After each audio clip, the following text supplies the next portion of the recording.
المدينة الجديدة بعد نهاية مقابلة وانتصار المنتخب الوطني المغربي ضد نيجيريا. مدينة الجديدة تخرج عن بكرة أبيها من أجل الاحتفال بهذا الإنجاز العظيم، إنجاز مرور إلى نهائي كأس أفريقيا وما أدراك ما كأس أفريقيا في أجواء والأروع.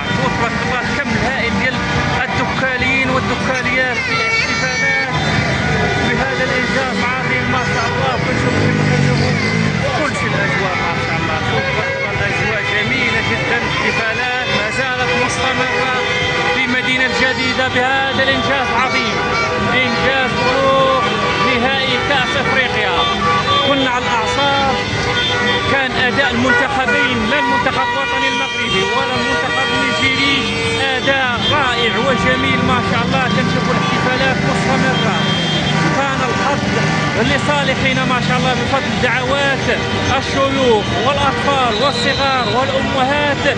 تم ببلوغ بفضل دعوات هذا المملكة المغربية والجالية المغربية وكل محبي للمنتخب الوطني المغربي. بهذه الدعوات استطعنا الفوز بضربات الحظ، كنسمى ضربات الحظ، والبلوغ الى نهائي كاس افريقيا اللي غادي نواجهوا واحد الخصم عنيد وهو منتخب السنغال وما ادراك منتخب السنغال.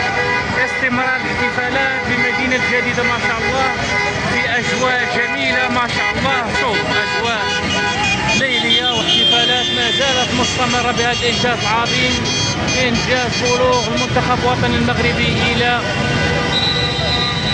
نهائي كاس افريقيا. شوفوا كم هائل ما تبارك الله ديال الجمهور اللي مازال فرحان، مازال شوف تبارك الله مازال الاجواء جميله جدا ما شاء الله ما شاء الله والله العظيم. انا كنحس بواحد الفخر، بهذا الفخر الوليدات ديالنا اللي اهلوا وخرجوا هذا الشعب كامل اللي كان محتاج الفرح. واخا كنا على اعصابنا ولكن الحمد لله الحظ كان معنا وما خيبناش ما شاء الله. تأهلنا الفينال ديال كاس افريقيا اللي غنواجهوا خاص السنغال. تبارك الله كما كتشوفوا الاجواء، هذه الاجواء هي اللي كنتمناو ان شاء الله. وغادي نشوفوا اجواء اخرى ان شاء الله بعد المقابله النهائيه ان شاء الله، ونكونوا كاع حسمنا التاهل.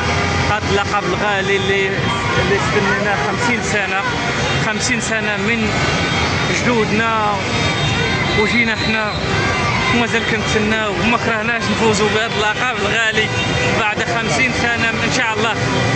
وغيكون احتفال اخر ماشي بحال هذا الاحتفال ديال نصف النهائي، احتفال ديال الفوز باللقب راه احتفال عظيم.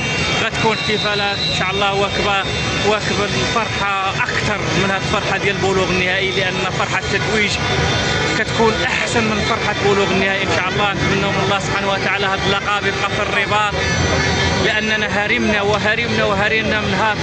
من هذه اللحظه ديال التتويج بهذا اللقب الغالي علينا. شوف ماشي حنا دوزنا كره، كنشوفوا هذا الجيل الجديد، الجيل المتطلع لكره القدم، محب لكره القدم، بغينا يكبر من صغره بالانجازات. لان ملي كتشوف واحد الشاب صغير كيشوف الانجازات والالقاب كيكبر من صغره وحامل شعار الفوز بالالقاب، ماشي من اجل المشاركه، من اجل اللقب. ملي كتشوفوا الاطفال الصغار ما كيبقاوش كيقنعوا بالمشاركه، كنشوفهم في الدوريات حاليا ولاو شاب صغير كيشوف بان اللقب ما وصلش للنهايه راه ما حققش الانجاز. وهذا هو اللي تبارك الله حارمنا من اجل ابلاغي للاشبال ديالنا والاطفال ديالنا. وها هما ان شاء الله غنستافدوا من هنا 20 عام اخر غتشوفوا منتخب اخر وجيل اخر ان شاء الله اللي غيرفع الشعار ديال الالقاب ان شاء الله.